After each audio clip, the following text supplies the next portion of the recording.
Todos la pintan, todos la celebran, pero nadie sabe quién fue realmente la Catrina. Antes de ser ícono, fue expulsada. Antes de ser arte, fue amenaza. Escribió versos que ardían, dibujó calaveras como advertencia y desapareció hasta que México la convirtió en símbolo. Pero su historia fue borrada.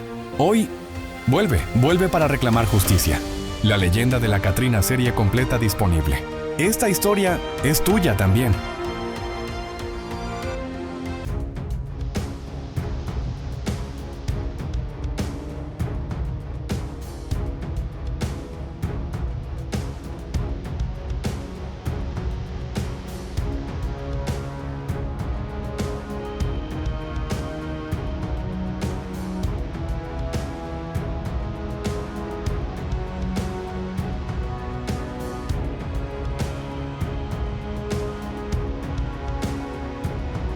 Todos la conocen por su rostro pintado, su vestido elegante, su sonrisa macabra. Pero pocos saben que la Catrina no siempre fue símbolo de muerte, sino una estudiante brillante, atrapada por el sistema, la injusticia y la traición. María del Carmen nació en 1892, en un barrio humilde de la Ciudad de México. Desde niña preguntaba por qué los pobres morían más jóvenes, por qué las mujeres no podían votar. A los 17 años, logró ingresar a la Escuela Nacional de Jurisprudencia. Uno de sus textos, La ley no es para todos, denunció a los jueces corruptos. Fue expulsada sin juicio, silenciada. En su aislamiento comenzó a pintar su rostro, no por moda, sino como protesta. Sus versos hablaban de jueces corruptos, de mujeres que morían por abortos clandestinos. En 1912, María desapareció. Solo quedó una vela encendida y una Catrina con ojos llorosos. Desde entonces comenzaron los rumores, que su figura aparece en marchas, que su alma vive en cada mujer que se atreve a hablar. En las calles empedradas de una ciudad colonial, donde el eco de los cascos de caballo se mezclaba con el murmullo de las conversaciones en los cafés, nació María del Carmen. Hija de un tipógrafo clandestino y una madre trabajadora, creció en un hogar humilde pero rico en ideas y sueños de justicia. Desde pequeña, María del Carmen mostró una curiosidad insaciable por el mundo que la rodeaba. Su padre, un hombre de letras obligado a trabajar en las sombras, alimentaba la mente inquieta de su hija con libros prohibidos y discusiones apasionadas sobre política y filosofía. Mientras tanto, su madre, una mujer pragmática y temerosa de las consecuencias que podría acarrear el cuestionamiento del orden establecido, observaba con preocupación cómo crecía en su hija una llama de rebeldía. Las noches en la pequeña casa de la familia se llenaban de susurros y páginas que se volteaban a la luz de las velas. María del Carmen devoraba cada palabra, cada idea revolucionaria que su padre le presentaba. El conocimiento es poder, le decía él, y tú, mi niña, tienes el poder de cambiar el mundo. A medida que María del Carmen crecía, su sed de conocimiento y su pasión por la justicia social se intensificaban. En la escuela destacaba no solo por su inteligencia, sino por su valentía al cuestionar las enseñanzas que perpetuaban la desigualdad. Sus maestros, desconcertados por su audacia, no sabían si admirarla o temerle. Cuando llegó el momento de elegir su camino en la vida, María del Carmen no dudó, estudiaría leyes. Las leyes son el esqueleto de la sociedad, pensaba, y yo voy a reescribirlas para que todos tengamos un lugar justo en este mundo. Su ingreso a la universidad fue un choque de realidades. Los pasillos de la Facultad de Derecho, dominados por hombres de familias acomodadas, parecían un terreno hostil para una joven de origen humilde. Sin embargo, María del Carmen no se dejó intimidar. Con la cabeza en alto y los puños apretados, se abrió paso entre miradas de desdén y comentarios despectivos. En las aulas, su voz resonaba con fuerza cuando cuestionaba las interpretaciones anticuadas de las leyes. Sus compañeros la miraban con una mezcla de admiración y recelo, mientras los profesores intentaban, en vano, acallar sus argumentos incómodos. La ley debe ser un instrumento de cambio, no de opresión, declaraba con convicción. Fue en su segundo año cuando María del Carmen escribió el ensayo que marcaría el inicio de su caída. Titulado La justicia como herramienta de liberación social, el texto era un manifiesto ardiente que desafiaba los cimientos mismos del sistema legal. En él, argumentaba que las leyes, tal como estaban escritas, solo servían para perpetuar las injusticias y mantener el poder en manos de unos pocos. El ensayo circuló como fuego entre los estudiantes, generando debates acalorados y dividiendo opiniones. Algunos veían en María del Carmen a una visionaria, una voz necesaria en tiempos de cambio. Otros la consideraban una amenaza, una radical que debía ser silenciada. La reacción de las autoridades universitarias no se hizo esperar. María del Carmen fue convocada a la oficina del decano, donde se enfrentó a miradas severas y acusaciones de sedición. «Señorita», le dijo el decano con voz grave, «sus ideas son peligrosas y no tienen cabida en esta institución». Lejos de amedrentarse, María del Carmen se irguió ante sus acusadores. «Si buscar la verdad y la justicia es peligroso», respondió con firmeza, «entonces me declaro culpable de ser una amenaza para su sistema corrupto». Esas palabras sellaron su destino. Expulsada de la universidad, María del Carmen se encontró de repente en las calles, pero no derrotada. Su expulsión, lejos de silenciarla, se convirtió en el catalizador de una lucha más grande. Con el apoyo de un grupo creciente de estudiantes y trabajadores, María del Carmen comenzó a organizar reuniones clandestinas. En sótanos oscuros y patios traseros, compartía sus ideas sobre un sistema legal justo y una sociedad igualitaria. Su voz, antes confinada a las aulas, ahora resonaba en las calles y plazas. La historia de María del Carmen, la estudiante de leyes que desafió al sistema en 1892, es un testimonio de coraje y convicción. En un mundo que intentaba silenciarla, ella encontró la fuerza para alzar su voz aún más alto. Su lucha, aunque apenas comenzaba, ya había plantado las semillas de un cambio que reverberaría a través de las generaciones venideras. El ensayo se titulaba «La ley no es para todos». María lo escribió con rabia, con precisión, con fuego. Denunciaba jueces que vendían sentencias, hacendados que compraban impunidad, mujeres que morían sin ser vistas por el Código Civil. Ese texto circuló entre estudiantes, pero también llegó a manos equivocadas. Un ministro lo leyó, y en menos de una semana, María fue expulsada. No hubo juicio, no hubo defensa, solo una carta fría, conducta subversiva. Su nombre fue borrado de los registros, su beca cancelada. Su familia, aterrada, le pidió que huyera, pero María no huyó. Se encerró en una habitación alquilada en la colonia Guerrero. Una cama de hierro, una vela encendida, una pila de libros prohibidos y un cuaderno que pronto se llenaría de versos. Ya no era estudiante, era sombra, era voz clandestina. Durante semanas no salió, leía. Escribía, escuchaba los pasos en el pasillo. A veces alguien dejaba un periódico bajo su puerta. A veces una nota anónima, «No estás sola». Y nació su alter ego, la garbancera, en honor a las mujeres indígenas que vendían garbanzos para sobrevivir. Mujeres despreciadas por las clases altas, pero más dignas que cualquier juez. María comenzó a escribir versos, calaveritas críticas disfrazadas de humor, y junto a cada verso dibujaba una calavera, no una cualquiera, una elegante, con sombrero con flores. Con sonrisa burlona, era su forma de decir, «Tú también vas a morir, señor ministro». Sus versos hablaban de jueces corruptos, de políticos que robaban ataúdes, de mujeres que morían por abortos clandestinos, de indígenas que eran enterrados sin nombre.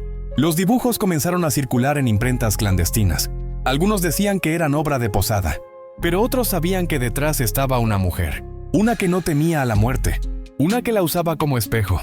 En una de esas noches, María escribió, «Si la ley me niega, que la muerte me escuche». Y así, en la oscuridad, comenzó a gestarse una leyenda. María del Carmen escribía sin descanso. Cada verso era un disparo, cada calaverita una denuncia disfrazada, y cada dibujo una amenaza elegante. Sus textos hablaban de jueces que enterraban pruebas, de políticos que robaban ataúdes, de mujeres que morían por abortos clandestinos, de indígenas que eran enterrados sin nombre. Pero algo extraño comenzó a ocurrir. Los versos que publicaba en imprentas clandestinas parecían anticipar tragedias. Un poema sobre un alcalde corrupto apareció en Oaxaca. 3 días después, ese mismo alcalde fue encontrado muerto, con una calavera pintada en la pared. En Veracruz, una calaverita hablaba de una escuela que ocultaba abusos. Una semana después, la escuela ardió en llamas. Y en el muro alguien escribió, «La garbancera ya pasó por aquí». Los rumores crecían. ¿Era María una bruja? ¿Una vengadora? ¿Un espíritu?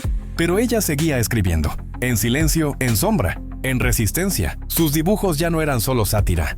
Eran advertencia, eran profecía, y su figura comenzó a aparecer. En marchas, en altares, en muros, en sueños. Algunos decían que la habían visto caminando entre tumbas. Otros, que su rostro aparecía en fotos tomadas de noche.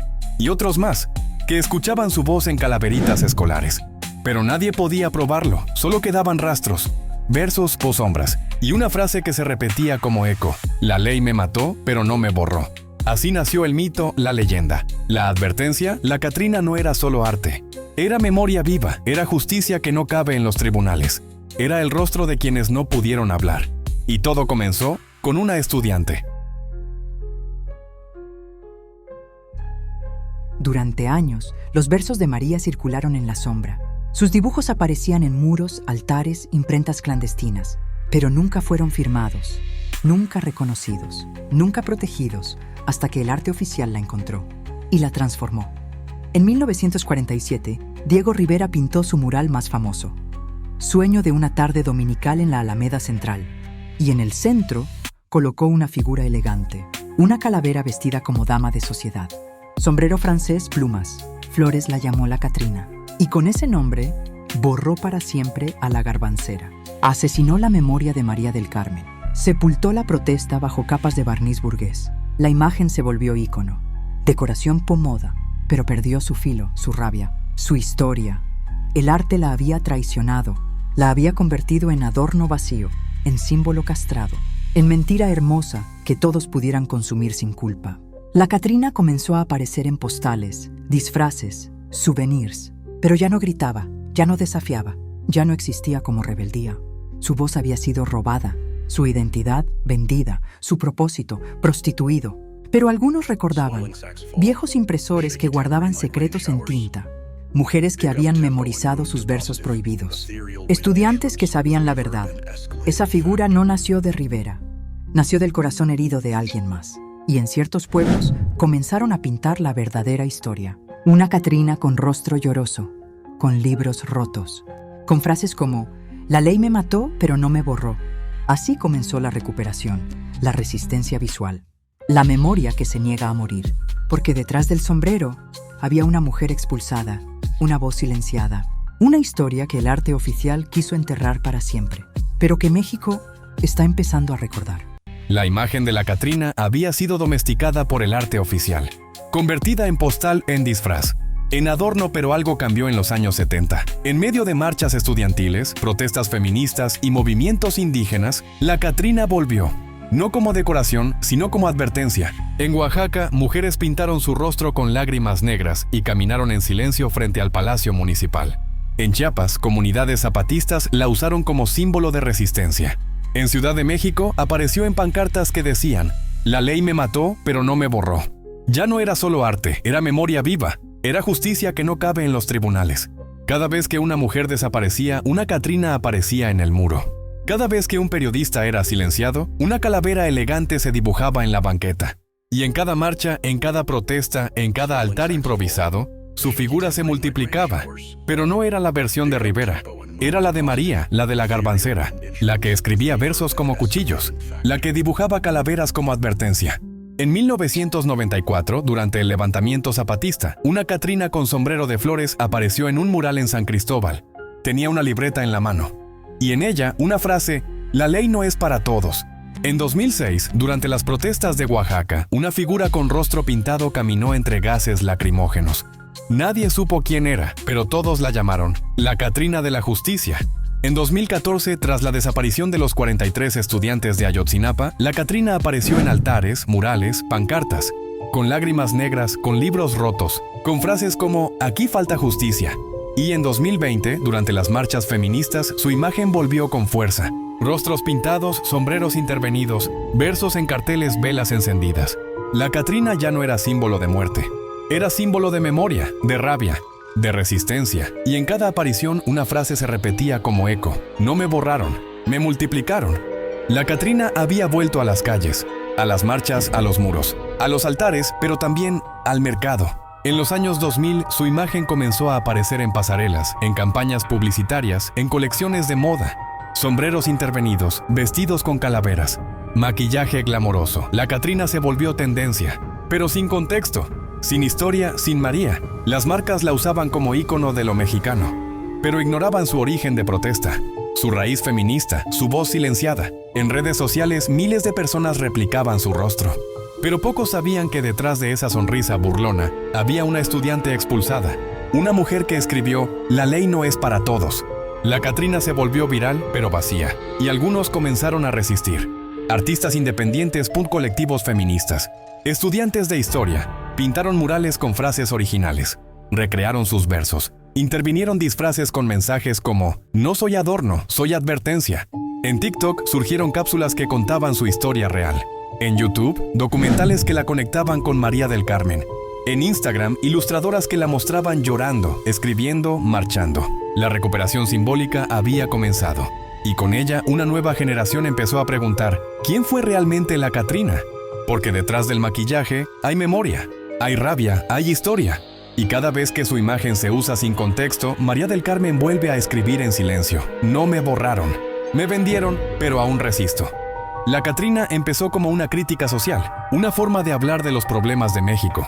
Pero poco a poco se volvió un símbolo del país. Apareció en desfiles, en fiestas del Día de Muertos, en libros escolares, en celebraciones por todo México. El país la adoptó como parte de su imagen. Como algo típicamente mexicano la vemos en carrozas coloridas, en obras de teatro, en programas de televisión. En ferias y festivales ya no era solo una crítica, ahora era una celebración. Elegante, hermosa, famosa, y la gente empezó a preguntarse, ¿cómo cambian nuestros símbolos? ¿Por qué algunas cosas se vuelven tradición? ¿Cómo el arte se convierte en algo que nos representa?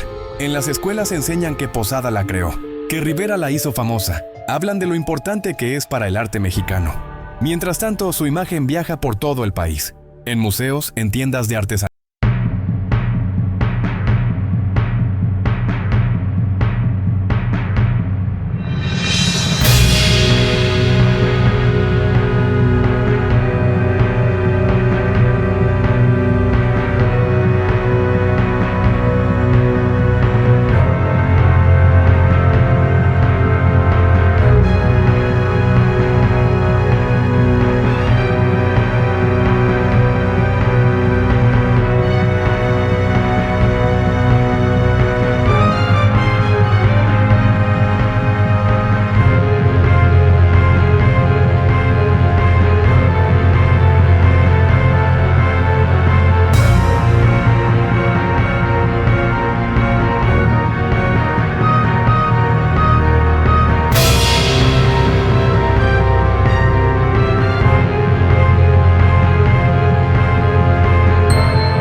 Las calles, en los muros, en las voces que no se callan. Y su historia no termina aquí. Porque mientras haya injusticia, mientras haya silencio, mientras haya olvido, ella seguirá apareciendo. No como adorno, no como moda, sino como memoria viva, como advertencia, como espejo, como fuego. Y tú que estás viendo esto, que estás escuchando su historia, que estás sintiendo su presencia, también eres parte de ella. Porque esta historia no es solo de María, es de México, es tuya también.